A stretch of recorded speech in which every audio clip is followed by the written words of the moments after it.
Hello, my dear students. Once again, I have come today with another new problem, a very interesting one indeed. This particular problem will help you understand some concepts of simple harmonic motion, work power energy, little bit of rotational mechanics. Okay. So, what do we have? We have a wheel and an axle arrangement. The radius of the inner radius is A, outer radius is B.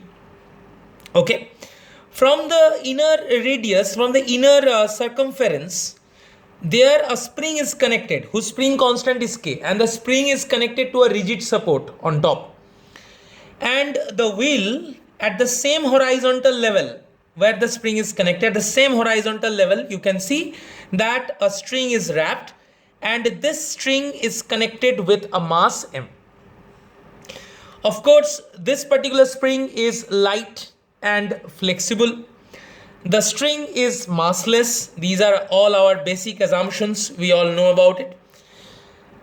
So the point is, now what you do, suppose this particular block is initially hanging from this particular system. So definitely the spring has got stretched. The spring has got stretched initially by an amount Z. So this is the initial extension of the spring, okay, by an amount Z, and the system is in equilibrium. The system is in equilibrium. So when the system is in equilibrium, under that circumstance, from that moment a bit later, this is the equilibrium configuration. Now what you do, you pull the block slightly down and you release it, and immediately what you see, that an oscillation is set up in the system. Our goal is to find out the time period of oscillation. Okay, so that is our topic of discussion today. So without any further ado, let's get started. So at first you see, in equilibrium condition, this particular system, the net torque must be 0. So who are exerting the torque? First and the foremost thing, that when this block is hanging, the weight of this block will act in vertically downward direction, and there will be some tension upward, and the value of that tension is nothing but mg. So this mg will basically try to rotate the wheel, the outer wheel, okay, in which sense? In this particular sense, clockwise sense. And because of that, this particular point, initially it was somewhere and it has come down, so the spring has got extended, so there will be some restoring force. Okay, so restoring force or force of restoration shall act in this particular direction. So this is the direction of action of restoring force, and of course my mg acts in this particular direction.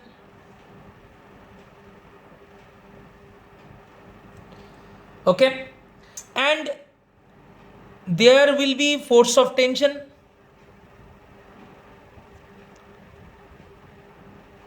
Okay, so force of tension is there and restoring force is there. Now in equilibrium, what is the net torque? In equilibrium, the net torque is 0. Okay, so at first we start with this equilibrium condition. So what we can say, in equilibrium,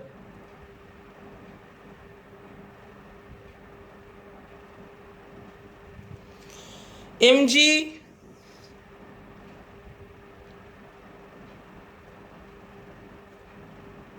multiplied by b will be equals to k, initial extension is z, multiplied by a, because the axis of rotation is passing through this particular point. This is the axis of rotation, so I can call this one O.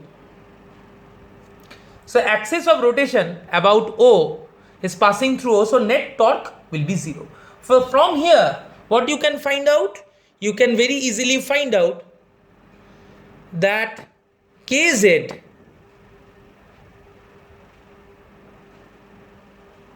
mg into b by a.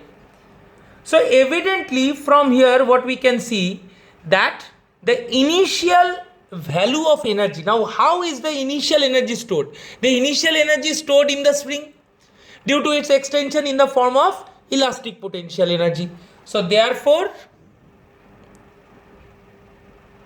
initial energy of the system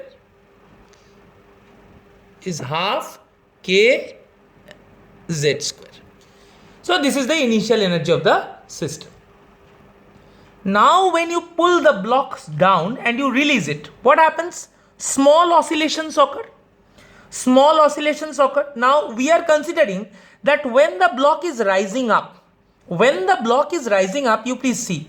So this point is rising up. Center of mass of the block is rising up. So the center of mass of the block, suppose it has risen by a distance x. Question is, will our spring be compressed by the same equal distance x? Answer is no. Answer is no. Why? As this block is rising up, so this particular point is moving in this direction.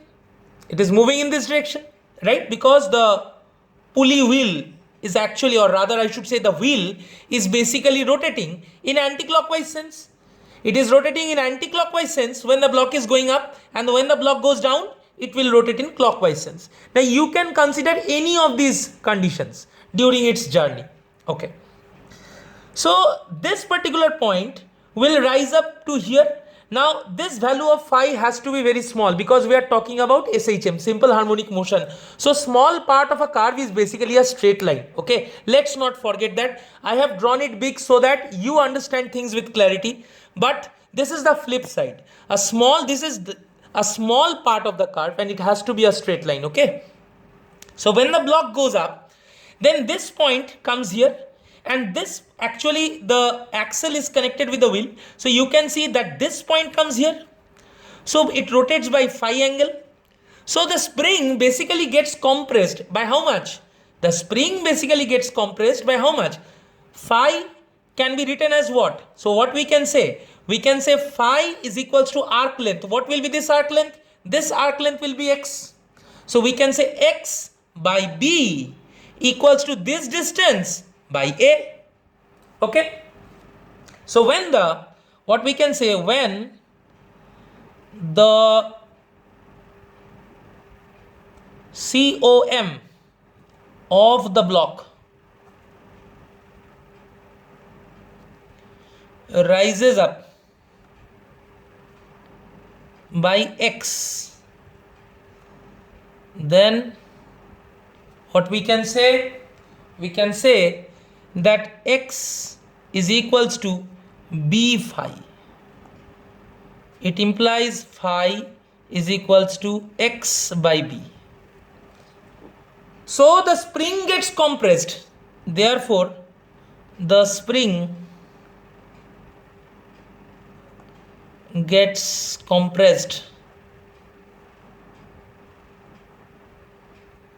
by how much distance? Initially it was z. So z minus x by b. From equilibrium condition. So from equilibrium condition, this is the distance by which the spring gets compressed. So z minus x by b. Okay. Now you please see. So the spring basically gets compressed. The spring gets compressed by a distance a phi. The spring gets compressed by what distance? This is a. So a phi, this angle is phi, na? The spring gets compressed by a phi, and what is phi? Phi is x by b. So I can write it ax by b. Okay. So the spring gets compressed by ax by b from its equilibrium configuration. Okay. There is an additional compression of ax by b. So initially the spring got elongated by what distance? Z. Now it got compressed by ax by b. So what is the net elongation right now? Z minus ax by b. So I should rather write it like this. The spring gets compressed by, let me not write z here, by ax by b from equilibrium condition. So therefore, net elongation, or I can write E final, will be z minus ax by b. Please understand this particular concept. This is very important concept, that when the block rises up by a distance x, then this point shifts to this point by the same distance x, and as a result this point shifts to this point by a distance a phi. What is phi? Phi is x by b. Please understand, phi is x by b. And what is this distance? This distance is a phi. So therefore the spring gets compressed by a phi, which is ax by b, from the equilibrium condition. This was the equilibrium condition. So in the equilibrium condition, the spring was initially extended by a distance z. So now the net elongation of the spring will be z minus ax by b. Okay. So where a phi is equals to ax by b. Let's not forget this. So once we got the final elongation, now we can find out the final energy of the system. Let's find out. So final energy of the system,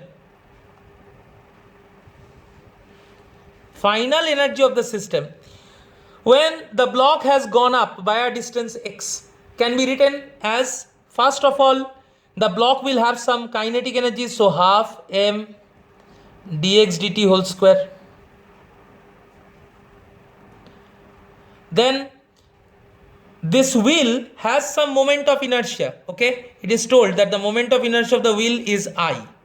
So there will be rotational kinetic energy, so half I and omega square. Omega is what? V by R. So here this particular point is rotating, so this distance is b. So what we can say? 1 by b dx dt whole square. So this is rotational kinetic energy. And then what is happening? So this is the kinetic energy. Then the block is going up by a distance x. So it gains some gravitational potential energy because of that, plus mgx.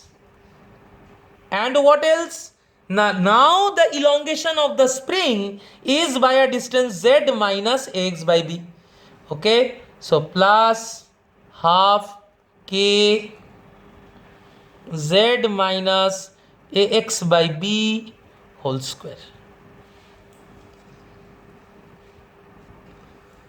So now please understand, this final energy must be equal to the initial energy. Why? Because it is a conservative system. So for a conservative system, energy does not change with respect to time. So these two energy are equal. So as these are equal, basically what can I say? I can say that dE dt must be equal to 0. Okay. So dE dt has to be equated to 0 under equilibrium condition, or I should say that for a conservative system. So for a conservative system, dE dt will be 0. So if we differentiate, what do we get?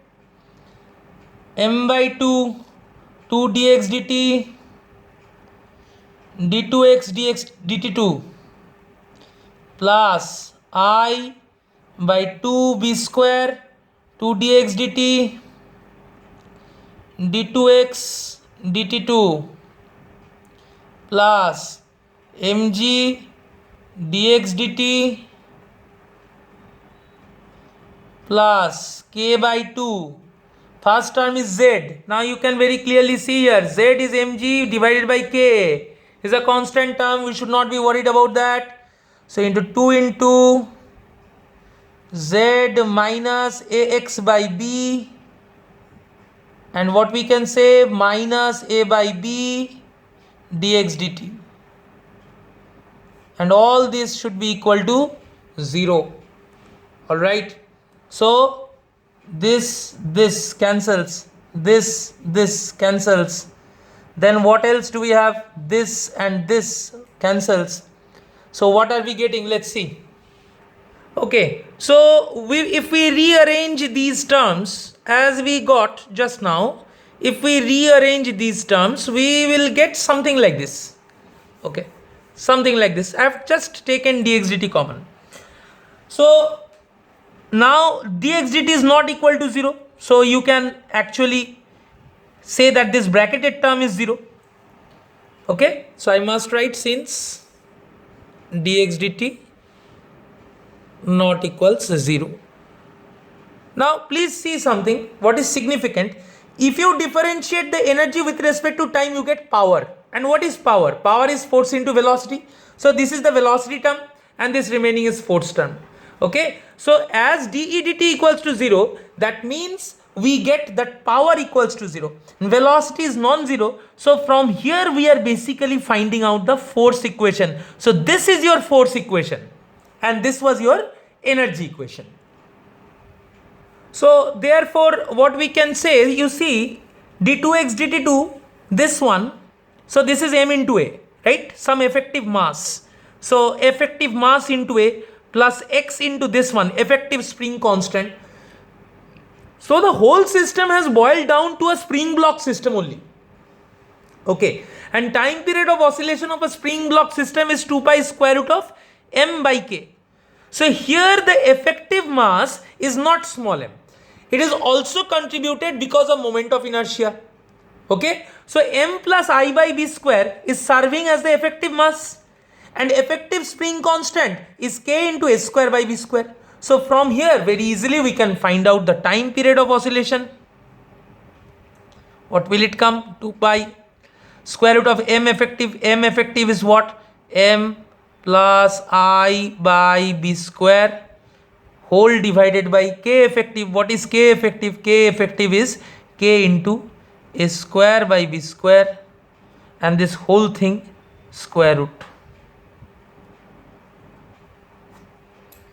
So this is your final answer. Alright, now you can rearrange. So what is so interesting about the problem?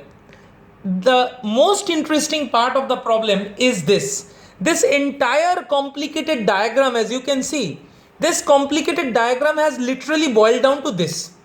Now I want you to directly understand by seeing these types of problems. So there is a shortcut method by which also you can solve this problem without going through so much mathematical rigor. So first and the foremost thing, as I told you, that what do we know?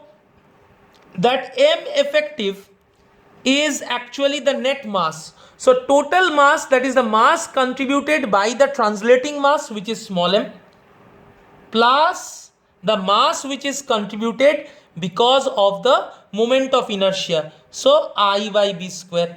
So that is the first and the foremost thing that you should remember. Okay. So whenever there is a moment of inertia, there is an effective mass contribution which is I by b square. Now when we want to find out k effective, how we will find out k effective? First of all, you find n factor. So what is n? What does n represent? So we can think it to be like this. It is the ratio, n is compression of spring by linear displacement of p. So what is the compression of spring? The spring has got compressed by a phi and p point has displaced by b phi. So this is nothing but a by b. Once you get a by b, so how do you find effective spring constant? So therefore k effective is n squared k, or k effective is square by b square times k. So now what is the time period? T equal to 2 pi root over m effective by k effective. Say directly in 2 lines you have solved. So that's the beauty of this particular step. So you can find out n factor and k effective is like this. So basically when you shift this particular spring from here to here, then this particular spring no longer is here. It has come here, connected with the block. Okay. So when you shifted the spring from this point to this point, then its spring constant is no longer k. It has become n squared k times. And you must consider the rotation of the wheel in order to contribute to the effective mass. So m plus I by b square, that is the effective mass. K effective is this. So T equal to 2 pi root over m effective by k effective. So that pretty much sums up today's discussion. Once again, we have understood certain fundamental concepts. One particular thing, don't forget that we are talking about small oscillations. So evidently this angle phi, it must be very small. So this is very small.